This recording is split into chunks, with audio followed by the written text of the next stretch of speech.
Hi guys, welcome back to the Wisdom Room. I'm Maya, if you do not know, and this channel is to help you become whole in Jesus Christ, spiritually, physically, mentally, emotionally, relationally, and financially.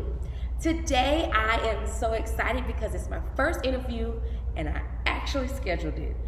And today I have my friend Abrillia here, and I'm so excited. We're gonna have a conversation.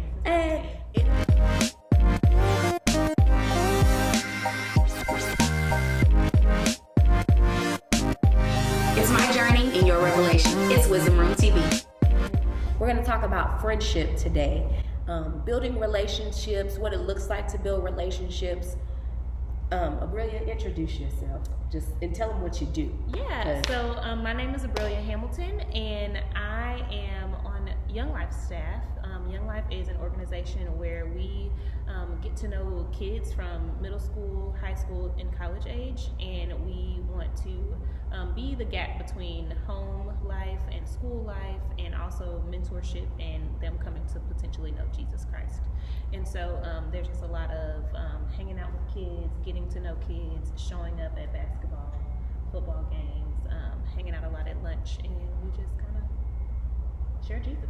Share Jesus. And so this is kind of why I wanted to bring her on here, also because she's my friend, and we're talking about friendship, but her job is literally about building relationships with people. We're all people, so this is why I wanted to bring her on. So I'm going to do it in a question format, and then we'll just kind of talk back and forth and have conversation. So what does friendship mean to you? Man, friendship means a lot to me. Specifically, I think that you need community. I don't think that I ever realized how much community was necessary until I got older, maybe high school and college age. And I know for me personally, my home life growing up wasn't the most conducive to having close-knit relationships. And so when I stepped outside of my home, my friends meant a lot to me. You know, the people that I chose to surround myself with, those that I allowed in, and those that they gave me the openness and the vulnerability to be a part of their lives. It just was a big deal. And so creating your own atmosphere, creating your own environment, creating the spaces that influence you are just super important. And so friendship is a huge part of that, because who you hang around can inspire you, or they can pull you back. They can keep you behind, and just different things like that. So friendship in its sense is huge to me. It's huge. Yeah. For me, I have dealt with friendships being where, when you were talking about, friendships can be like really great, or they can be a place of, oh my gosh, I'm hiding myself. Yeah. And for me, I have realized that the 7th grader in me, I guess I was 13 at the time, the 13-year-old in me was still living that scared of friends, or scared to show myself to my friends for a long time, until I met my friend Amanda, and like really was like, you know what, I'm allowed to be myself around her, which allowed me to kind of move into building relationships with people, and even like moving to Dallas, having a goal of like, I'm going to make friends, which is, you know, where we met. We had a 2-hour conversation in the parking lot after. So we had young adults Bible study, and then we went to Torchy's, which is like a Mexican taco spot in Dallas or in Arlington. And then we left there and stood in the parking lot for 2 hours. And counting. Probably, and counting. Like, my cousin called me and was like, you all right? Because it was the first time, like, I had really been out for like an extremely long time, and I was just going to church. So she wanted to make sure that I didn't die. But I didn't. We were just just having conversation. But from my relationship with my friend Amanda, it opened up for me being okay. And you guys, she's amazing. She's amazing. Like, I don't know. It just, you know, you have people that you just like, I know we're going to be really good friends. Yeah, this one right here. This is I think even in that 2 hours and counting conversation, I think it was just genuine. Yeah. It was authentic. It was just real. And I don't think there were any barriers You know, there were no necessarily any walls. I mean, of course, you don't just dive in head first in any relationship, Right. but there is a space where it's like, this is not really who you are, or maybe you're just kind of giving me the Heisman for whatever reason, Right. but there was just a genuineness in our conversation, and we just got to share that moment, and it was a moment that we could walk away and be like, man, like, I feel like I got to have a peace of mind that was real, and I think that I gave her me. Yeah. And so that just opened up a space for us to be able to develop a relationship that was just good foundation. It was a good foundation. Yeah. So, oh gosh, my phone. Okay. Well, no, I keep hitting the wrong thing. Sorry, guys. It's cool, y'all. It's cool, y'all. All right. So I guess we kind of touched on this. Okay.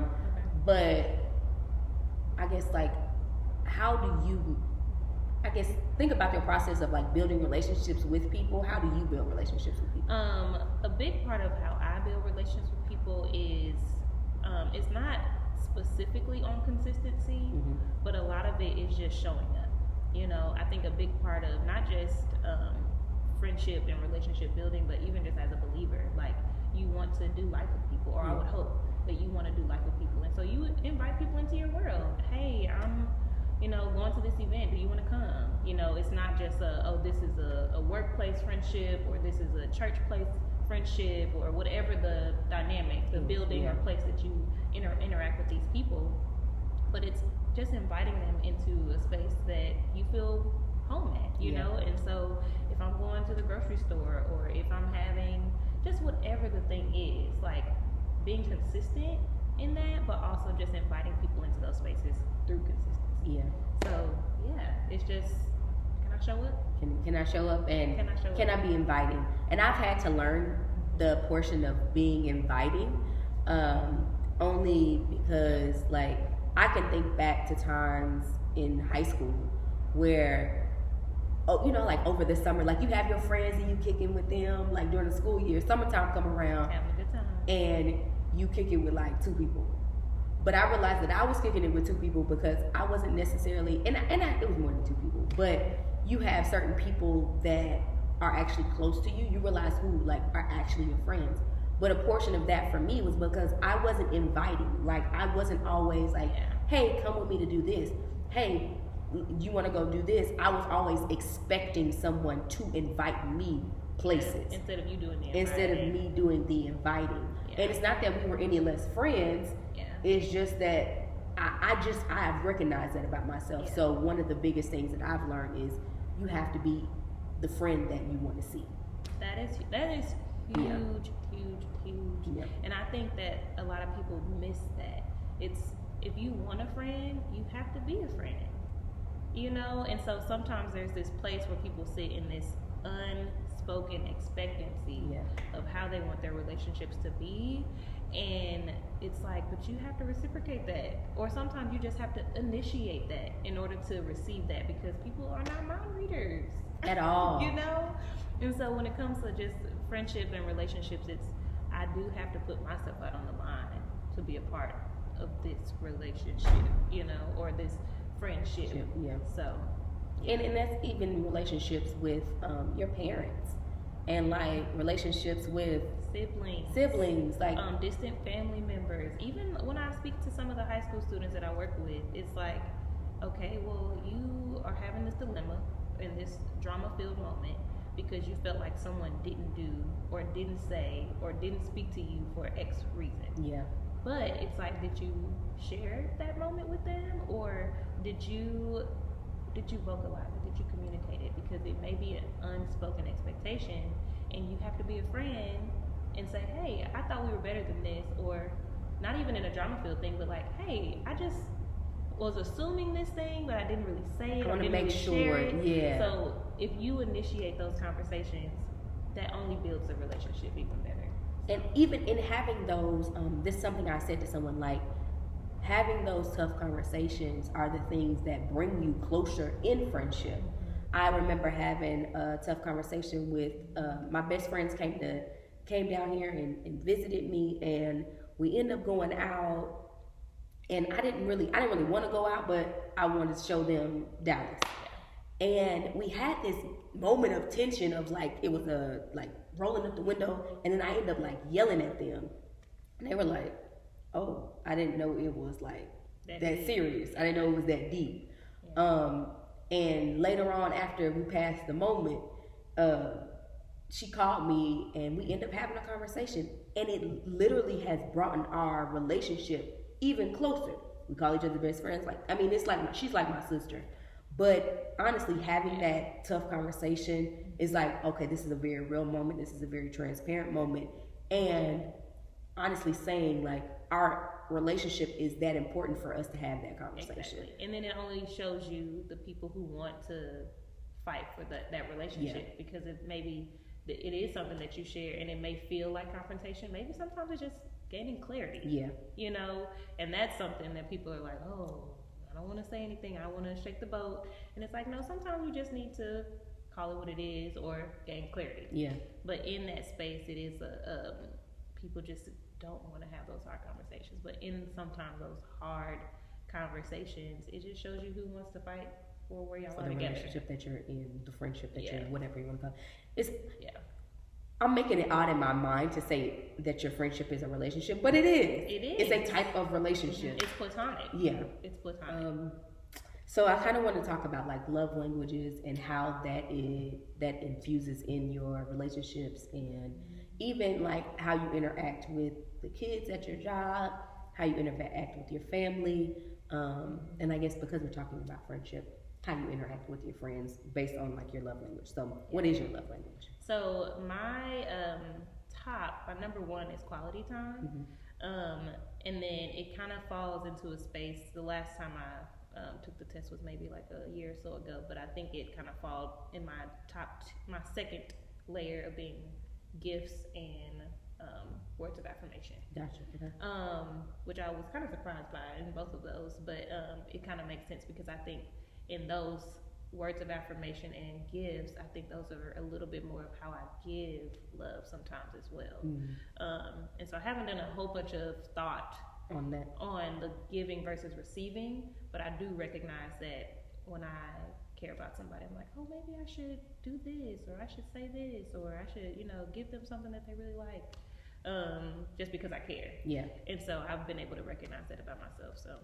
Yeah. For those of you who may not know what I just thought about it, I asked the question to her, but I'm assuming that everybody knows, but you may not know. So I forgot the guy, the guy who created it. Chapman?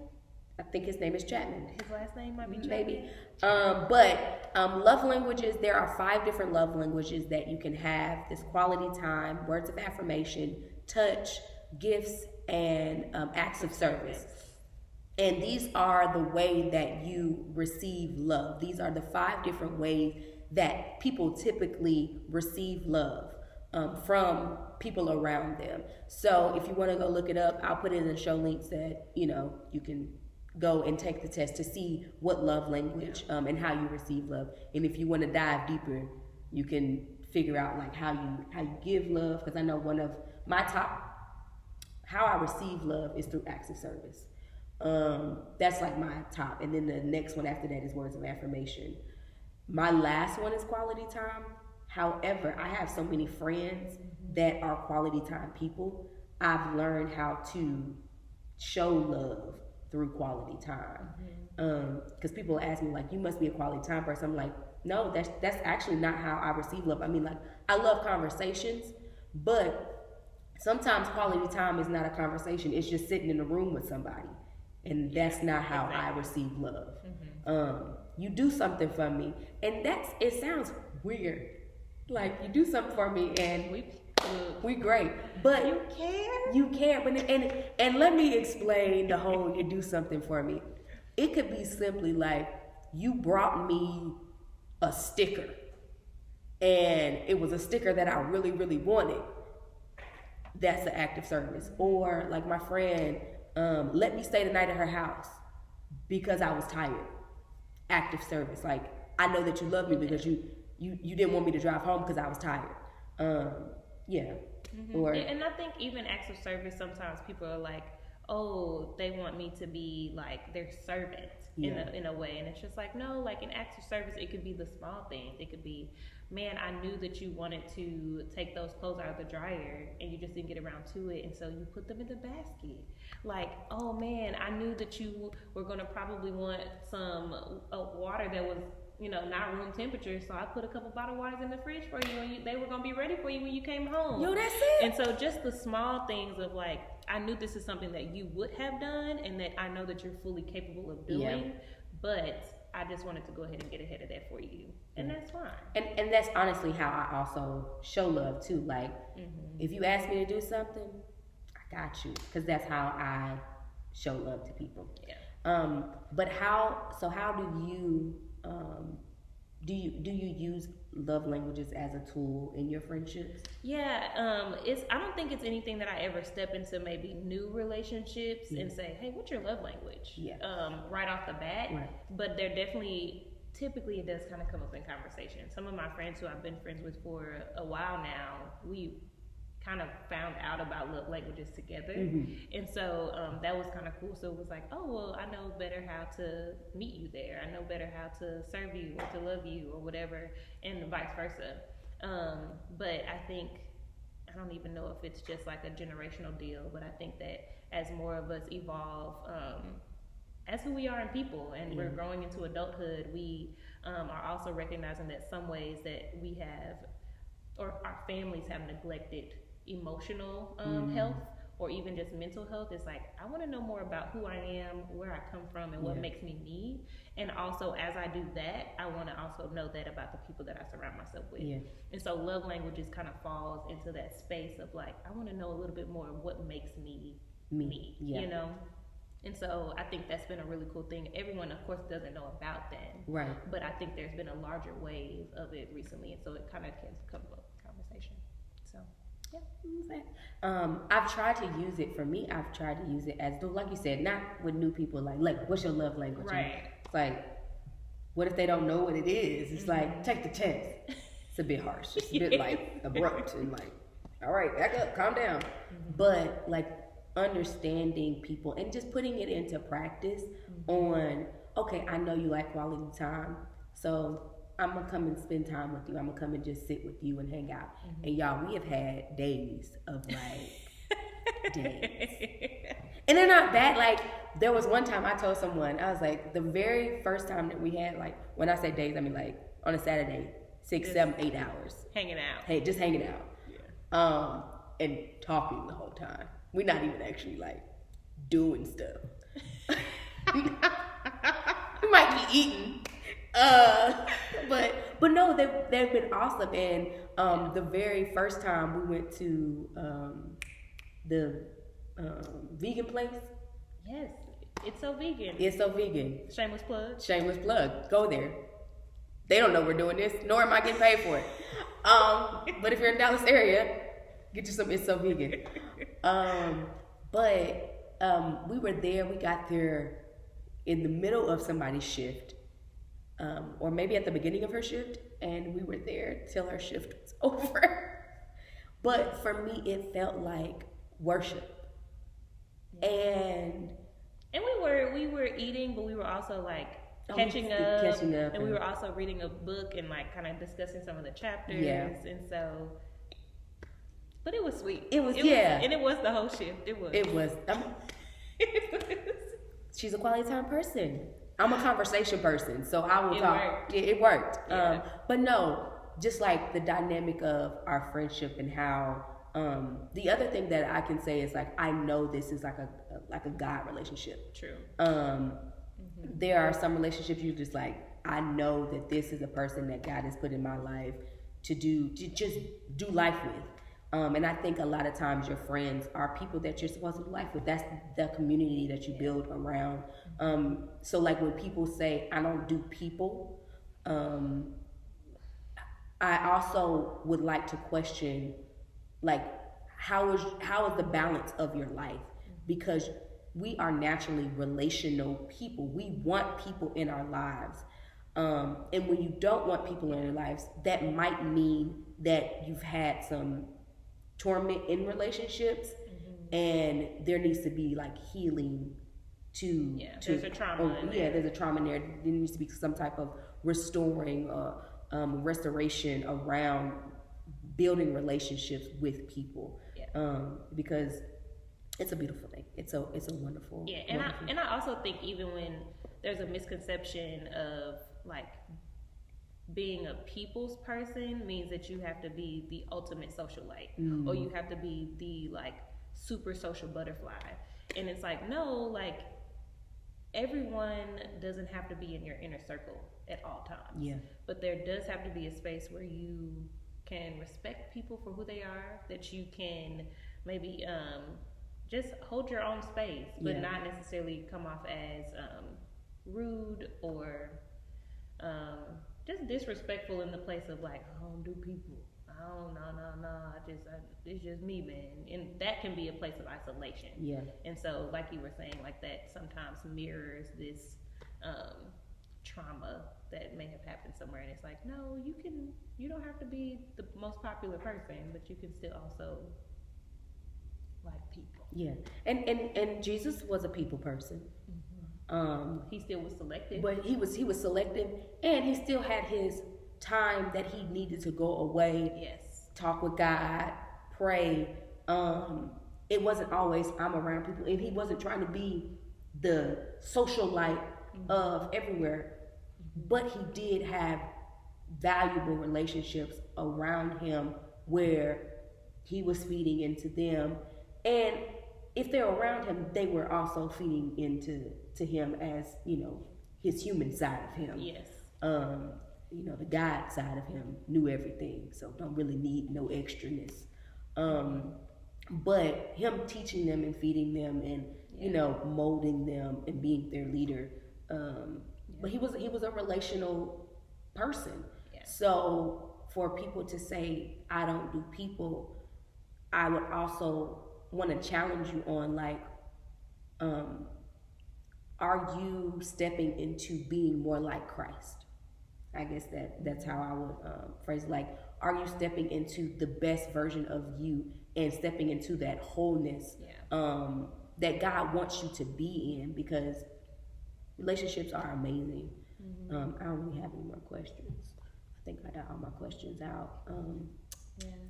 But do you have any other thoughts that I would have about friendships? I would say at the end of the day, there's always a risk. And I think that sometimes people are afraid of that risk, but it's just like anything. There's a cost for everything that you do. Yeah. Whether if it's you waking up at 7 o'clock versus 10 o'clock, that there's something that costs you in the decisions that you make, whether they're big or small. Yeah. And that also translates in the space of relationships and friendships. And so there's definitely going to be times where y'all are not going to see eye to eye. There are definitely going to be times where y'all are not going to have the same opinion or the same view on something, but that doesn't mean that the relationship is then to be thrown away. Yeah. It just means that you're two different people, and that's okay. But I think sometimes people just forget that it's just going to take some work. And you have to be just okay to step into that thing and say, okay, this is what I know that I need because the Lord has called me to community. God himself is a relational God, not just in Jesus himself of being God and man at the same time, but God the Father, God the Son, God the Holy Spirit. Yeah. And so he, before we even were around, was a God of community. Yeah. And so that just means that if we are made in his image, we know that we are relational. So if we want to step into being more like him, and if we're already made in his image, we want to then reflect community. And so I just think that's important. And it's okay to have hiccups. It's okay to even sometimes in a sense have fallouts. But I think that it's still God's heart for us to make amends, to forgive, to reconcile. To even sometimes if you have to walk away from certain things, that's okay too, but let it be God-led. And not then distancing yourself from others or isolating yourself from others or stepping away from the place of like, man, I don't really need all that. And it's like, no, the Lord made you for that. Yeah. And so that's important. So yeah. That's why I love her. I'm just so excited that she came. Y'all, we had so many technical difficulties on trying to record this, but we made it. And the whole interview in the middle of we were starting, and then I got called for interview, not interview. But God's gonna work that out too, in Jesus' name.